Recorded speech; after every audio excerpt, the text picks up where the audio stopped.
Bless the Lord, oh my soul, worship His holy name. Sing like never. Good morning once again, everybody. Good morning. Good to see your smiling face. All right, welcome back to Contemporary Service. Today is part 2 in our sermon series, Knowing God Intimately. We're going to be focusing on the story of Moses today and how we are introduced to God as our sovereign. Well, this past week was indeed a very sad week. On Thursday night, I went bowling with a friend of mine. We had fun, all was right with the world. I got back in the wee hours of Friday morning, checked my tablet to see what had gone on planet Earth in my absence. And the headline that greets me is Ben Affleck is the new Batman. There is no justice in this world. Shortly thereafter, my face became grim. For those that don't know, I'm a huge Batman fan. I have been since I was very little. When I was very young, in fact, until I was 5 years old, I was in and out of the hospital, mostly in for surgeries. Not being able to do much other than laying in the hospital bed is television. What was on at the time was Batman. One day, in my hospital room, my mother said, "Look, Joshy," and I can still remember laying there and looking over to the side, and there he was. Batman had walked into my hospital room. He had brought me toys and PJs and all this stuff that was so cool. He told me that I had to get better so I could come fight crime with him at Gospel City. And in the midst of all this, I can barely even talk. Really, the most I can do is pretty much shake and make feeble attempts to grab whatever he's handed me at the time. This guy was the one that I had looked up to my whole, I'll lay it short, but my whole life. He was everything I wasn't. While I was laying in bed, barely able to do anything, this guy took a stand to fight crime.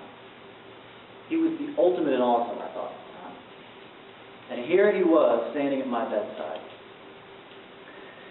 As time went on, I finally learned that the guy that played Batman was just, it was just something nice my grandmother set up for me. It turned out that one of her co-workers had the full Michael Keaton body armor, which was extremely cool to me at the time. Actually, I can't really say that isn't now. That's pretty darn cool. But years later, what that experience did for me was it gave me something to relate to what we're going to read in Scripture today. Last week we focused a lot on Adam and Eve and Noah, and we saw how God revealed Himself to us as our Father.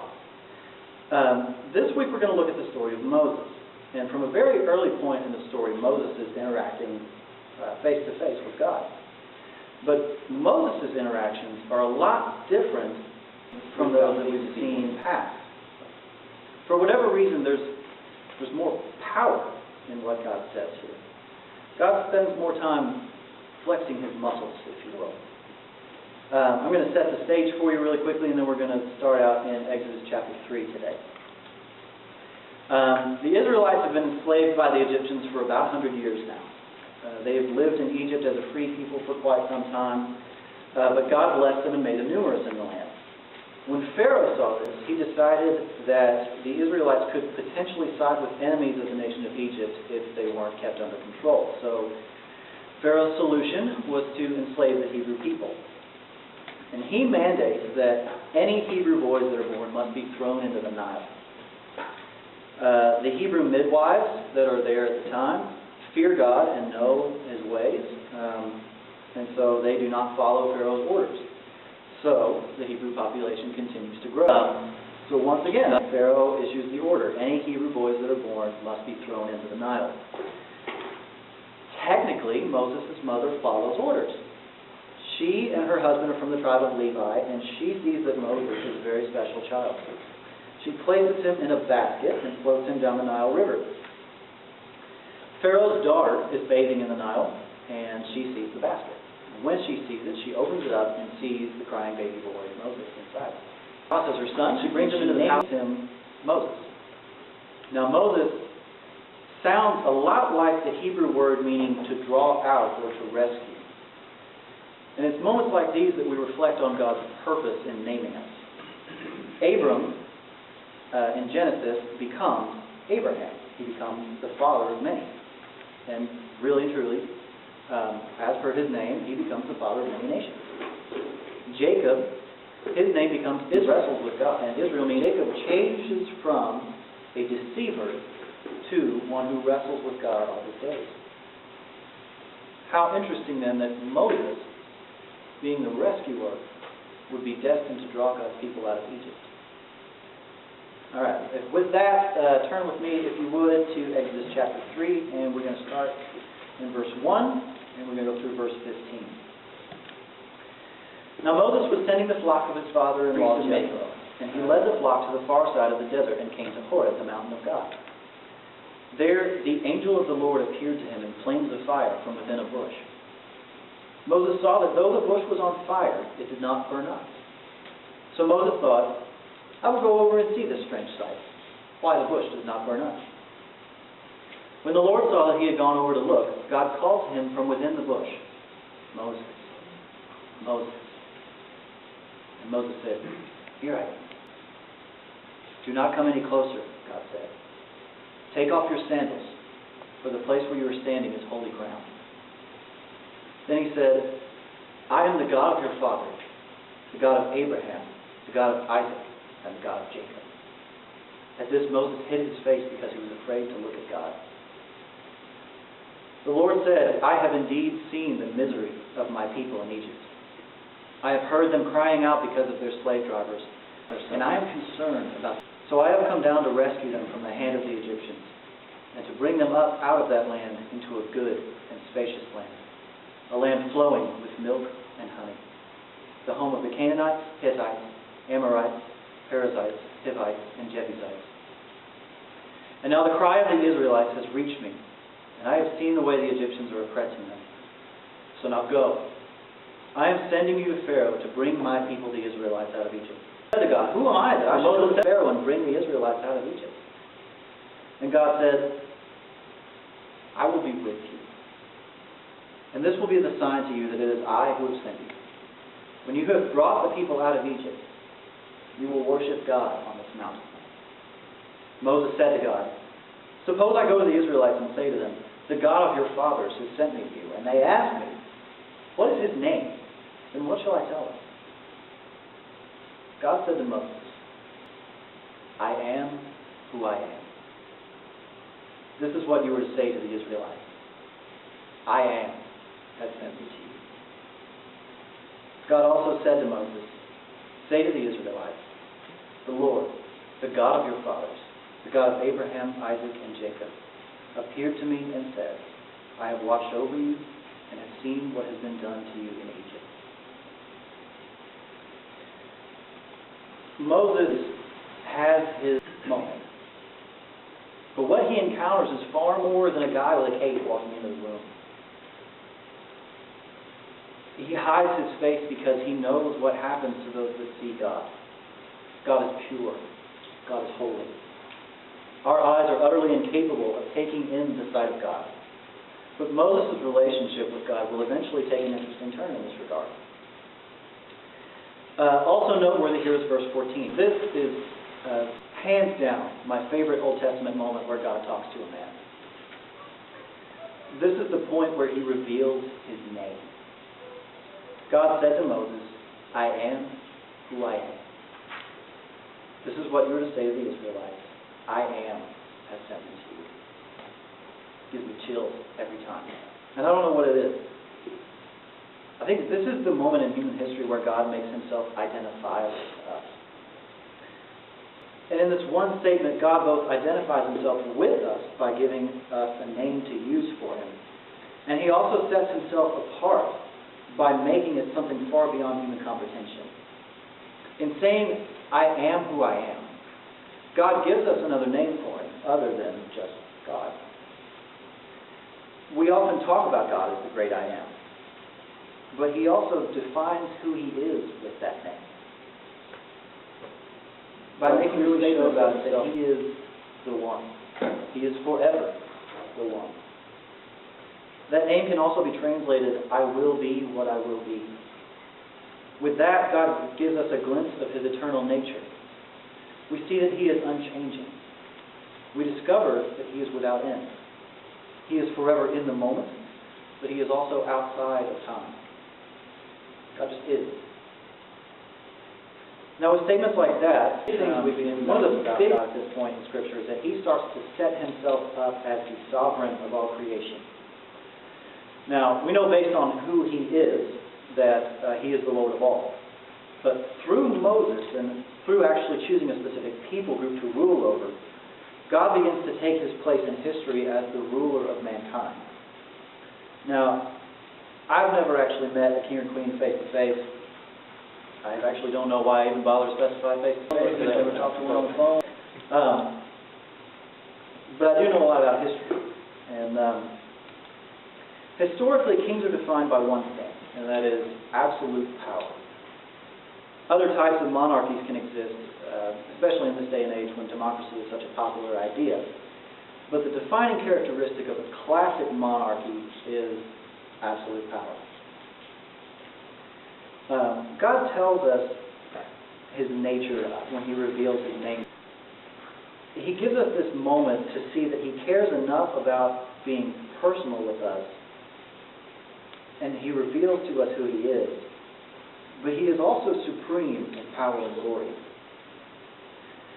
So God tells Moses to go to Pharaoh and to tell Pharaoh to let God's people go. And in many cases, this would probably be met with a battle or Moses' imprisonment or any number of things. But there's something specific about Pharaoh. In Egyptian culture, Pharaoh is considered a god. The Egyptians had a whole pantheon of gods, but Pharaoh was one of them. And he wasn't just a classic monarch. His words were literally the words of an immortal deity to the Egyptian people. Look at Exodus 5, verses 1 and 2. Afterward, Moses and Aaron went to Pharaoh and said, "This is what the Lord, the God of Israel, says. Let my people go so that they may hold a festival to me in the desert." Pharaoh said, "Who is the Lord that I should obey Him and let Israel go? I do not know the Lord, and I will not let Israel go." And so, Pharaoh seals his fate. That moment when you question God's authority is the moment when things begin to go poorly for you. But Pharaoh really is left in a tricky situation here. If he says yes, Pharaoh has just acknowledged that the God of the Hebrews has more authority than he does. If he says no, he keeps the people with him, but he also brings the wrath of the potential God on himself. What God sets up here is not just an argument between a stubborn king and the rightful owner of the land. This is a match to see which deity is true. Pharaoh chooses to deny Moses' request for the freedom of the Hebrews, and God begins to send 10 plagues on the land of Egypt. Move with me to Exodus 7. We're going to be looking at verses 16 through 18. Verse 16. Then say to him, "The Lord, the God of the Hebrews, has sent me to say to you, let my people go, so that they may worship me in the desert. But until now you have not listened. This is what the Lord says. By this you will know that I am the Lord. With the staff that is in my hand I will strike the water of the Nile, and it will be changed into blood. The fish in the Nile will die, and the river will stink. The Egyptians will not be able to drink its water." It's actually noteworthy here that there was a goddess of the Nile specifically, called Hapi. And just like so many others, you could pray to this goddess, and her powers would make the Nile fertile soil, and so on and so forth. God turns the water of the Nile into blood, and lo and behold, this goddess is powerless to stop it. In chapter 8, God sends frogs on the land of Egypt. Heket was a frog-headed god that represented fertility. Can't do anything. God sends gnats. Geb was the Egyptian goddess of earth. Powerless to stop the gnat. God sends flies. The Egyptian god of creation is powerless. Hathor, the god of protection, cannot protect the livestock when God sends a plague to destroy them. Isis, the goddess of medicine, cannot stop a plague of boils. Nut, the god of the sky, cannot stop God's plague of hail. Seth cannot stop God's plague of locusts. And Ra, the king of them all, cannot stop God from turning off the sun in the land of Egypt for 3 days. And finally, after God topples all the powerhouses in the Egyptian pantheon, he makes his last move. Pharaoh, the god that dared to defy the King of Kings, is completely powerless to stop the one true God from taking his firstborn. Remember Pharaoh's words in chapter 5. Who is the Lord that I should obey him and let Israel go? Pharaoh asked, and God shows him the answer. At our time in history, the problem that we experience is not often as blatant as the one that God conquers here. The Egyptians were engaged in full-out idol worship. They had made up a series of gods and decided to put their faith in dark arts instead of the true Creator. But think about this. God commands us to love Him and focus our eyes on Him in everything. Anytime we place something else in our number one spot, it becomes just as much of an idol as bowing down to a statue of Anubis or Ra. Most of the time, we place something in that number one spot that seems like a good thing. We prioritize our work. I'll read my Bible after I'm done with this project. We prioritize our family. I got to take the kids to do such and such. I got to clean up around the house, and then I'll make some time for God. And those things buy the family. It's good. It's good to prioritize family. It's good to prioritize work. It's good to work hard. But whenever you put something else in that number one spot, God says it doesn't need to be there. And God is in the business of getting rid of idols. He doesn't need to compete for our attention. Make sure that God is your first priority, and everything else will fall into place. We are going to skip a bit here to Exodus 34.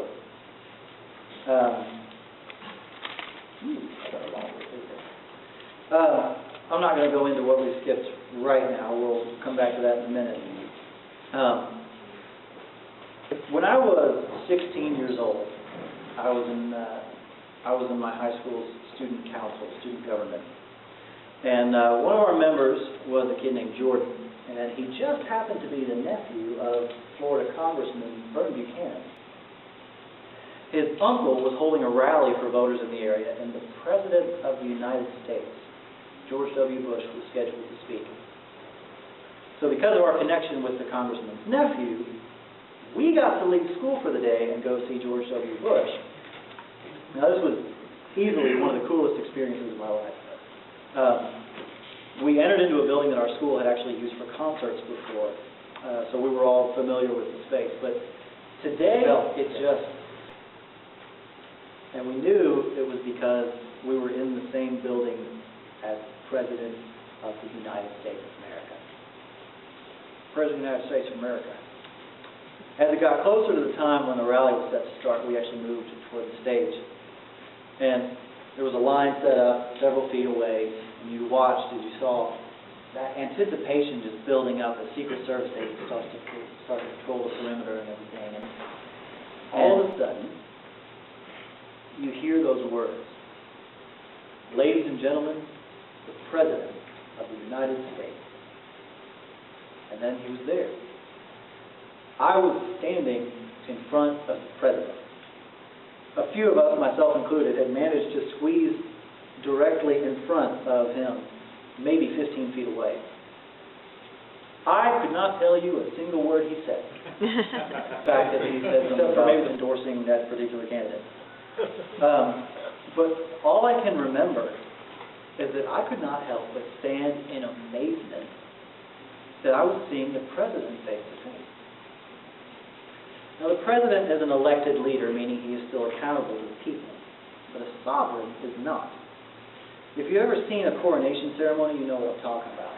There is such splendor in a coronation ceremony. Gold and precious, other precious metals, precious stones, the richest of fabrics. Everything is done for the purpose of giving more splendor to that ruler. Now, God is said to be robed in splendor. He is wrapped in light, and His glory is such that human eyes cannot take it in. You'll remember my moment of excitement when the president was introduced. Look at start in verse 4. And Moses has given the Ten Commandments to the people of Israel, and Moses has been with God on Mount Sinai writing down further instructions. Chapter 34, verse 5. Then the Lord came down in a cloud and stood there with him and proclaimed His name, the Lord. And He passed in front of Moses, proclaiming, the Lord, the compassionate and gracious God, slow to anger, abounding in love and faithfulness, maintaining love to thousands, and forgiving wickedness, rebellion, and sin. Yet He does not leave the guilty unpunished. He punishes the children and their children for the sin of the fathers to the third and fourth generation. I looked it up, and even the Queen of England is only introduced as Her Majesty the Queen when she walks into a room. This is the appropriate way to introduce. And as an American, I never gave much thought to royalty. But this is something else entirely. God has established Himself as the King of Kings. And here we finally get to see a hint of the splendor He deserves in something as simple as an introduction. God has angels whose entire purpose is to sing His praises around the throne. And this is difficult for us to grasp sometimes. If I hired somebody to stand next to me and sing, Josh, he's so fine, he can't turn water into wine. Maybe not that he can sing, so I'll just let him do his thing. You would probably go, that guy's pretty conceited. And you would be right. I'm a human being. I have done nothing worthy of even that level of praise. But God is so glorious that it is right and good for restoration. And that's why He's deserving of such a long and honoring title. That is the reason behind why we worship on Sunday morning. God is worthy of our praise and worship, so we sing songs to Him. We only do that once a week. So how does this relate to us? Well, we've done a thorough examination and we've established that God is definitely sovereign and He is worthy of praise. But as we said at the beginning, most of us, if not all, have never met with a king. Loyalty is far too removed from our daily lives to really be anything that we can connect with. Last week we mentioned that God is our Father. Doesn't that seem a little bit odd for Him to be so? God is King. There's no doubt about that. But God being your Father as well means that as a Christian, you have direct access to the King of the universe. Congratulations, you are officially a prince or princess. Your riches are far beyond what you can imagine here on earth.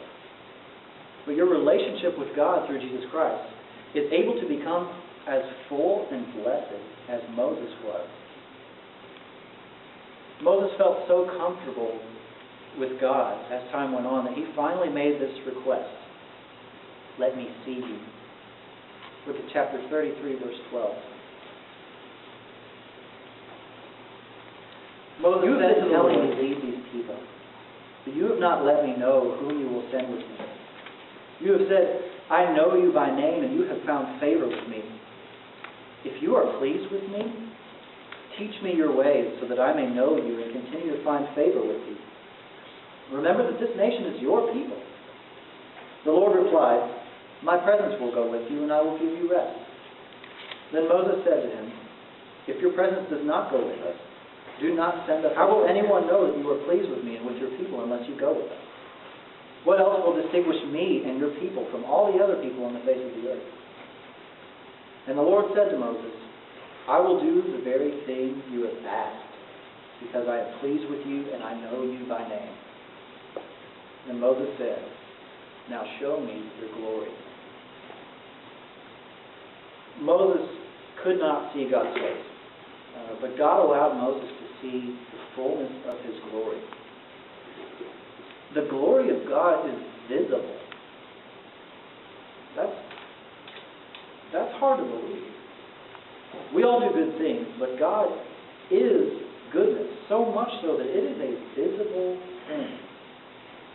Through Jesus Christ, we have been given the same level of closeness with God. God sent His Son to us so that we can have dialogue with Him that is so personal that we can actually speak with the King of Kings.